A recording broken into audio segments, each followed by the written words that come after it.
हमारे विदेश मंत्री एस जयशंकर, जो कि 2 दिन पहले ही रशिया के दौरे पर जाके वहाँ के व्लादिमीर पुतिन जो है उनसे मुलाकात की, और उनसे मुलाकात करते वक्त उन्होंने, जो हमारे प्रधानमंत्री है नरेंद्र मोदी जी, उन्होंने कहा कि हम आपसे एविएशन के सेक्टर पे, और 4 महत्वपूर्ण सेक्टर है इस पे, जो कि एससीओ, संघाई कोऑपरेशन ऑर्गेनाइजेशन, और ब्रिक्स, ब्रिक्स यानी Brazil, Russia, India, China and South Africa, ये शब्द यानी ब्रिक्स, और भी कुछ कंट्री है, जो कि एससीओ जो होने वाला है वो बिशेक में होने वाला है, और जो ब्रिक्स होने वाला है उनका वार्षिक सम्मेलन वो नई दिल्ली में होने वाला है। नई दिल्ली यानी भारत में, और बिशेक यानी किर्गिस्तान में। तो वहां पे जो रशिया के प्रेसिडेंट है व्लादिमीर पुतिन, हमारे जी जिनपिंग, मोदी जी भी वहां पे जाने वाले हैं। तो इस दौर में, जो कि 31 अगस्त से 1 सितंबर तक ये चलने वाली है एससीओ मीटिंग, फिर 12-13 सितंबर को ब्रिक्स की मीटिंग चलने वाली है, एनुअल कॉन्फ्रेंस, जो कि भारत में होने वाली है दिल्ली में। फिर जयशंकर ने इस पर बहुत 4 सेक्टर महत्वपूर्ण है। एक है एनर्जी सेक्टर, एक है फर्टिलाइजर सेक्टर, एक है न्यूक्लियर सेक्टर, और एक है हाईटेक टेक्नोलॉजी सेक्टर। तो आइए हम जानते हैं इन चारों सेक्टरों में कौन कौन उसके सब सेक्टर है, उप सेक्टर है। जैसी हम एनर्जी सेक्टर की बात करें, तो एनर्जी सेक्टर में क्रूड ऑयल सेक्टर है, उसमें कोल सेक्टर है, पेट्रोलियम सेक्टर है, नेचुरल गैस सेक्टर है, सोलर सेक्टर है, और साथ ही साथ वाइन सेक्टर है। अगर हम फर्टिलाइजर की बात करें, जो खेती में यूज होता है, फर्टिलाइजर हम यूज करते हैं, उसमें कौन से मुख्य सेक्टर है, तो उसमें यूरिया सेक्टर है, उसमें अमोनिया सेक्टर है, उसमें पोटेशियम सेक्टर है, उसमें फास्फोरस सेक्टर है। अगर हम न्यूक्लियर एनर्जी की तरफ बात आती है, तो उसमें कौन कौन से सेक्टर है न्यूक्लियर एनर्जी सेक्टर में? तो न्यूक्लियर एनर्जी सेक्टर में जो आते हो, न्यूक्लियर फ्यूजन सेक्टर है, साथ ही साथ यूरेनियम सेक्टर है, साथ ही साथ उसमें न्यू न्यूक्लियर फ्यूजन सेक्टर है, फ्यूजन, और साथ में अंतिम जो है हमारा जो टरबाइन सेक्टर है, वो भी न्यूक्लियर सेक्टर में भी आता है, और इलेक्ट्रिसिटी सेक्टर वो भी न्यूक्लियर सेक्टर में ही आता है। फिर और एक सेक्टर आता है जो अंतिम है, वो है हाईटेक टेक्नोलॉजी सेक्टर। ये बहुत महत्वपूर्ण सेक्टर है।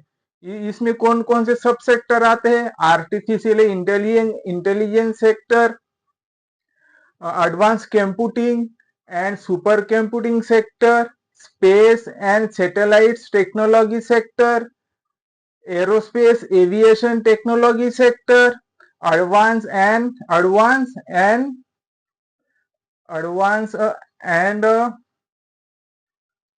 एविएशन सेक्टर, और साथ ही साथ टेली कम्युनिकेशन सेक्टर, जो इस टेक्नोलॉजी के तहत आते हैं। मैं एक आपको भूल गया था, जो एविएशन के साथ साथ जो है वो डिफेंस सेक्टर है, एविएशन एंड डिफेंस सेक्टर। तो ये 4 सेक्टर है। 4 में से बहुत से सेक्टरों में जो है किसी ना किसी पर चर्चा तो होंगी, जो एससीओ में होने वाली है। मैं आपको पहले ही बता दूं कि मैं ना बीजेपी के फ्लेवर में हूँ, पहले भी मैं बहुत बार बता चुका हूँ, ना बीजेपी के अगेंस्ट में हूँ, ना मैं कांग्रेस के पक्ष में हूँ, ना उसके विरोध में हूँ, ना मैं बहुजन समाज के पक्ष में हूँ, ना ही उसके विरोध में हूँ। मैं एक संविधानिक विद्यार्थी हूँ, जो मैं संविधानिक मुद्दों पे बात करता हूँ, जो कि आर्टिकल 90 उसका सब क्लाउज 3, क्लाउज 1 और आर्टिकल 90 क्या कह रहा है? Certain protection of certain rights and regarding of speech. जो हमारी जो ये भू राजनीति बनती है, यूनियन बनता है, वो किससे बनता है? एसोसिएशन से बनता है, कोऑपरेटिव से बनता है, वो यूनियन रहता है। इसीलिए मैं बात कर रहा हूँ कि मैं संवैधानिक मुद्दों पे बात करता हूँ, यही नहीं दी रिप्रेजेंटेशन ऑफ पीपल है 1951 का, जो कि पॉलिटिकल पार्टी अपना रजिस्ट्रेशन करती है, और आर्टिकल 324 जो चुनाव पार्टियां लड़ने के लिए जो इलेक्शन कमीशन है वो उनकी नोंदनी करता है। तो इसलिए हम किसी के फेवर में नहीं, अगेंस्ट में नहीं, किसी के धर्म के फेवर में नहीं, अगेंस्ट में नहीं, जो समझ सकता है कि वो समझे कि कोई पॉलिटिकल फ्लेवर के है या अगेंस्ट में है, ये उनकी चॉइस है। तो अभी इस 4 सेक्टर में से बहुत महत्वपूर्ण सेक्टर है कि जो अर्थव्यवस्था, जो संघाई कोऑपरेशन ऑर्गेनाइजेशन की मीटिंग होती है, वो राष्ट्रीय सुरक्षा, सह अस्तित्व के साथ साथ सह सहयोग के लिए होती है। कि हमें ये भी देखना चाहिए कि अभी हमारे चाइना के साथ कुछ छोटी मोटी चीजें हड़बड़ा गड़बड़ा रही है, तो वो सेटल हो इसमें, जो कि बिशेक में होने वाला है, संघाई कोऑपरेशन ऑर्गेनाइजेशन। तो इसमें अगर सेटलमेंट हो जाए तो बहुत अच्छी बात हो जाए, क्योंकि जो सरहद पे डिस्प्यूट शायद अच्छा नहीं लगता है। तो इसलिए जो हमारे विदेश मंत्री है एस जयशंकर, मोदी भी इस पे कुछ ना कुछ हल निकालेंगे, और आखिरकार हम अंतरराष्ट्रीय बाउंड्री पर शांतता ही सुरक्षा स्थापित करेंगे। अगर वही हम ब्रिक्स की बात करें, तो जो ब्रिक्स है वो आर्थिक सहयोग और सह अस्तित्व के लिए है। मतलब जो आर्थिक स्थिति है, इकोनॉमिकल स्थिति है, उस पे महत्वपूर्ण भूमिका रखता है ब्रिक्स, जो कि शायद वो ये 2009 में स्थापित हो चुका था। और इसकी एक वित्तीय संस्था है न्यू डेवलपमेंट बैंक, जो कि कर्ज लेने के लिए और कर्ज देने के लिए, मतलब कर्ज लेने के लिए यानी कुछ उसमें न्यू डेवलपमेंट बैंक में इन्वेस्टमेंट करने के लिए।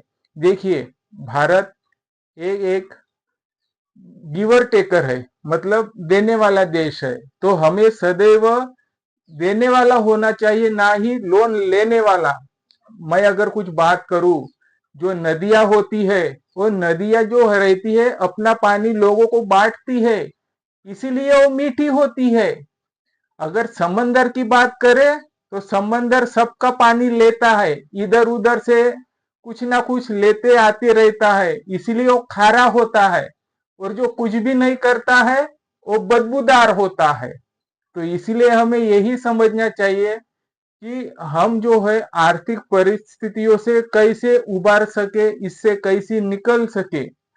अभी हाल के ही सालों में या पिछले सालों में जो एससीओ की मीटिंग्स हुई थी चाइना में, और जो ब्रिक्स की मीटिंग्स हुई थी ब्राजील में 2025 की बात कर रहा हूँ, तो इसके ही चलते अभी जो ये दोनों भी मीटिंग है भारत के आसपास होने जा रही है, नई दिल्ली के आसपास होने जा रही है। तो इसमें जरूर जो हमारा पोजीशन रहे वो एडवांस रहे, इस पे हल निकाला जाए।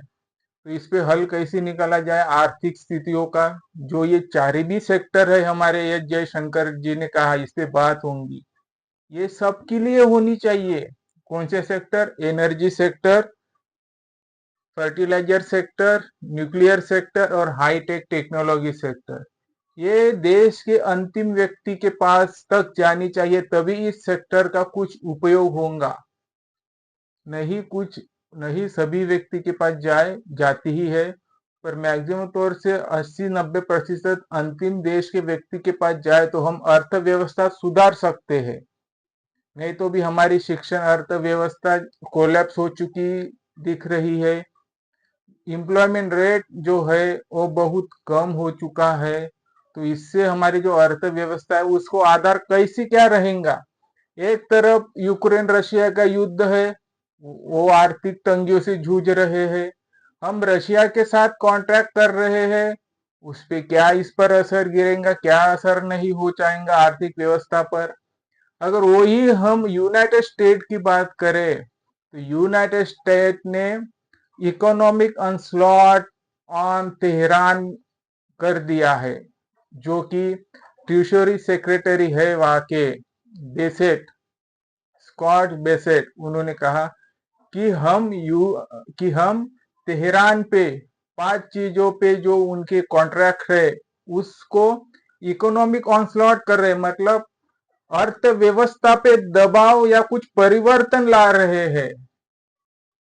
कौन से वो सेक्टर है? मैं बता दूं आपको, digital assets, technology, gold, aviation, shipping, यानी जो डिजिटल एसेट्स यानी जो हम दैनिक पैसों का व्यापार करते हैं, जो डिजिटलाइजेशन होता है, वो टेक्नोलॉजी सेक्टर में अभी बात की है। गोल्ड, सोने की चीजें, एविएशन, जो एयर कंट्रोल रहता है एविएशन के लिए, कुछ महत्वपूर्ण चीजें होती है उसके लिए, और आखिरकार शिपिंग, जो वेसल समंदर में जहाज आवागमन करते हैं उस पे। तो इस पर भारत का जो संबंध है वो यूनाइटेड स्टेट के साथ कितना है, बहुत मजबूत है यूनाइटेड स्टेट के साथ। तेहरान के साथ इतना नहीं है, पर तेहरान के साथ जो कुछ संबंध होगा, यूनाइटेड स्टेट ने उन पे जो इकोनॉमिक ऑनस्लॉट किया है तेहरान पे, इस पे भारत पर भी असर गिर सकता है। हम भारत सरकार किस किस दबाव को झेलेंगी। और बात यही नहीं है, जो यूनाइटेड स्टेट की कंपनियां हैं जो स्पॉन्सर करती है, एम्प्लॉयर है, जो H1B वीजा उनसे लेते हैं, जो जॉब के लिए अमेरिका में जाते हैं, उससे $1 लाख वो कलेक्ट कर रहे हैं। पर इसके असर जो अमेरिका में पढ़ने के लिए जाते हैं, अर्थव्यवस्था पर भी असर गिरता है। तो यही जो ब्रिक्स है, इस पर क्या चर्चाएं करेंगे, हमें किसी का कुछ फिलहाल तो अभी देखना नहीं है, किसी अंतरराष्ट्रीय का। अगर कुछ पैमाने पे देखा तो ठीक है, सबसे पहले हमें हमारे घर की जरूरत देखनी चाहिए, भारत में क्या सिचुएशन है। भारत में अर्थव्यवस्था रहो या आंदोलन रहो, कुछ भी ठीक नहीं चल रहा है। जो मैक्सिमम स्टेट में आंदोलन चल रहे हैं, आंदोलन नॉर्मल नहीं है, बहुत एग्रेवेट है। इस पर भी हमें चर्चाएं करनी चाहिए, सोच करनी चाहिए कि इस अर्थव्यवस्था से कैसे उबाले। अर्थव्यवस्था के लिए एक ही पर्याय है, जो कि ब्रिक्स भारत में होने वाली है। प्रॉब्लम ऑफ रूपी को पढ़ा जाए, जो बाबा साहब ने प्रॉब्लम ऑफ रूपी लिखा था, और उसके ही आधार पर जो बाबा साहब ने है रिकमेंडेशन किया था, किसके लिए, रिजर्व बैंक ऑफ इंडिया। इसलिए कहते हैं the RBI based on the recommendation of doctor B.R. Ambedkar, कि जो आरबीआई की स्थापना की थी उसमें सिफारिश जो है वो डॉक्टर बाबा साहब अम्बेडकर ने की थी। इकोनॉमिस्ट बनो, सोचो कि देश की क्या जरूरत है। आरबीआई दिन आता है, 1 अप्रैल को है शायद, आता है चला गया है। तो कौन कौन आरबीआई जो बैंक सेक्टर में है वो लेख लिखते हैं, प्रॉब्लम ऑफ रूपीज का इंडिकेट करते हैं। ये भी हमें देखना चाहिए। अगर आप बाबा साहब के बगैर चल जाओगे तो नीचे धंस जाओगे, ये तो पक्का ही है। इसके लिए नहीं भी बाबा साहब को पढ़ोगे तो अच्छी क्लियरिटी वाली पॉलिसी लाना बहुत जरूरी है। यही हमें ब्रिक से समझ लेना चाहिए, हमारे विदेश मंत्री भी, प्रधानमंत्री भी और अन्य मंत्रीगण भी, कि हमें सबसे पहले आर्थिक बेस मजबूत करना चाहिए, ना ही डेवलपमेंट बनाकर, ना ही टेक्नोलॉजी सेक्टर को और बड़ा चढ़ाकर। सबसे पहले इकोनॉमिक बेस मजबूत हो, ये हमारी जरूरतें है शिक्षाओं को लेकर। अगर हम अन्य के जो वेपन्स है, मशीनरीज है, वो इंपोर्ट करते हैं तो हमारा जो खर्चा है वो बाहर देश में चला जाता है, उसकी जरूरत नहीं है फिलहाल। पहले हम हमारे जो लोगों को है अच्छा बनाए, उसके बाद ही कुछ टेक्नोलॉजी सिक्योरिटी की सुरक्षा ले। ये हम इस SCO और ब्रिक से कुछ हम सीख लेंगे, ऐसी जो लोग है वो उम्मीद करते हुए, और हम भी उम्मीद कर बैठे हैं सरकार की तरफ से कि जो SCO हो, ब्रिक्स हो, इससे कुछ अच्छा हो, शांति से राय निकलने वाली हो। जो कि चाइना इंडिया के बॉर्डर पे डिस्प्यूट चलता है उस पर, और ना ही हो तो अच्छा है इस पे डिस्प्यूट, अच्छे रिलेशंस रहे, दोनों में भी भाईचारा रहे, तुम्हारी भी बाउंड्री हमारी भी बाउंड्री। आपका भी वेलकम है, चाइना का भारत में आते हैं तो, और भारतीय कुछ चाइना में जाते हैं तो उनका भी वेलकम करना चाहिए। यही हमें SCO से सीख लेनी है। और